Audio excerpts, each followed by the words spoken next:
করোনার পর থেকে আর বেরোয় না। হ্যাঁ, আমি এখন বর্তমানে স্টুডেন্ট, কিন্তু আমাকে এরা একেবারে পড়াশোনা করতে দিচ্ছে না।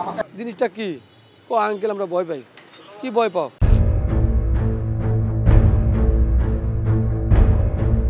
রাজধানীর বনশ্রীর মেরাদিয়া এলাকার এই বাড়িটির ৩ তলায় ২০১৮ সাল থেকে স্ত্রী ও ২ সন্তান নিয়ে ভাড়া থাকতেন মনিরুল। করোনা মহামারীর সময় থেকে স্ত্রী ও ২ সন্তানের আচরণে দেখা যায় অস্বাভাবিকতা। বাড়িটির দারোয়ান জানান, দীর্ঘদিন বাড়ির বাইরে যান না মনিরুলের স্ত্রী ও ২ ছেলে। নিজ বাড়িতে এলেও দরজা খুলতে চান না স্ত্রী। সময় মতো পরিশোধ হয় না বাড়ি ভাড়াও। পরিবার মারফত জানা যায়, তারা ২-৩ মাসে ঘর থেকে বের হন মাত্র একবার। শুধু তাই নয়, ১৬ ও ২১ বছর বয়সী ২ ছেলের পড়াশোনাও বন্ধ ৫ বছর ধরে। ওনারা করোনার পরের থেকে আর ওনারা বের হয় না। আগে ছিল যে করোনার ভয়ে বেরোইতো না, সেই অবস্থায় প্রায় ৬-৭ বছর হলো ওনারা আসছে এখানে। ওই করোনার পরের থেকে আর বেরোয় না। এরপর এই বেটা বাজার টাজার করে আনে দেয়, তাই খায়। রহস্যময় আচরণে উদ্বিগ্ন হয়ে বাড়ি ছাড়ার নোটিশ দিলেও তা মানতে নারাজ মা ও ছেলেরা। সবশেষ পুলিশের দ্বারস্থ হন বাড়ি মালিক, করেন সাধারণ ডায়েরি। পুলিশ বাড়িতে গেলেও দরজা খুলেননি ওই নারী ও ২ ছেলে। এরপর স্টার নিউজ তাদের সঙ্গে কথা বলার চেষ্টা করলেও দরজা বন্ধ রেখে চলে কথোপকথন। হ্যাঁ, আমি এখন বর্তমানে স্টুডেন্ট, কিন্তু আমাকে এরা একেবারে পড়াশোনা করতে দিচ্ছে না। আমাকে একেবারে আঁকড়া ধরছে।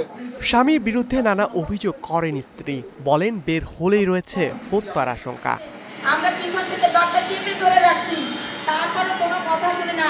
ওই পুলিশ ভাইদেরকে জানেন, বড় বড় বিগ প্রমাণ দিছি। পরকিয়া করতে যাইয়া পর সেই মেয়েটা, ভার্সিটির মেয়েটা বরফ কলে নিয়ে ওরে ধরে মারছে। আপনাকে প্রমাণ সহ দেখালে আপনি বুঝতে পারবেন যে কেন তাকে আমার পরিচয় দিতে লজ্জা লাগে। সে আমার মার পিছনে লোক লাগাই দিছে। অভিযোগের সপক্ষে প্রমাণ আছে জানালেও পরে তেমন কিছুই দেখাতে পারেননি তারা। এক প্রতিবেশী নারীও চেষ্টা করেন দরজা খোলানোর। এরপর স্বামী মনিরও উপস্থিত হন, কিন্তু লাভ হয় না। দাবি, তার বিরুদ্ধে তোলা স্ত্রীর এসব পরকীয়া ও হত্যা চেষ্টার অভিযোগ ভিত্তিহীন। এখানে কে তোমার আইছে, এখানে কে তোমার ধরতে আইছে, কে তুমি যে অভিযোগগুলো যে করতেছে একটাও কি ঠিক? বাড়ির বদনাম হয়ে যাবে। ভাবি, আপনি গেট খোলেন, আমি আছি, আমি ৬ তলার একজন মালিক, আপনি খোলেন, আপনার কোনো সমস্যা হবে না। পুলিশের ধারণা মানসিকভাবে অসুস্থ তারা। এ নিয়ে চিকিৎসকরা বলছেন, পরীক্ষা নিরীক্ষা করে উপযুক্ত চিকিৎসায় তাদের স্বাভাবিক জীবনে ফেরানো যাবে। বাবা হয়তো সপ্তাহে একদিন বাজার করে দেয়, বাইরে দাঁড়ায় থাকে, ২-৩ ঘন্টা পরে ওই বাজারটা ভিতরে নেয়। তার ছেলে আছে ভিতরে, তার বয়স ২১ বছর, একজন ১৬ বছর। ওগুলো কথা বললাম যে আব্বু, তোমাকে নিরাপত্তা দেওয়ার জন্য আমরা আইছি, আমরা তোমাকে সুরক্ষা দেওয়ার জন্য। জিনিসটা কি আঙ্কেল, আমরা ভয় পাই। কি ভয় পাও? কয় না, আমরা ভয় পাই। শুধু এই তথ্যের উপরে ভিত্তি করে সুনির্দিষ্টভাবে রোগীর ব্যাপারে বলা কঠিন। মনে হচ্ছে যে রোগীর মধ্যে এক ধরনের ভ্রান্ত বিশ্বাসে জন্ম নিয়েছে।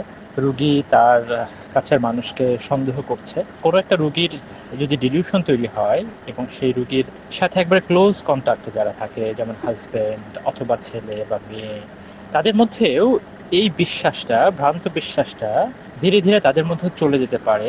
এই ডিলিউশন যে রোগে তৈরি হয়, সেই রোগটাকে আমরা বলি সিজোফ্রেনিয়া।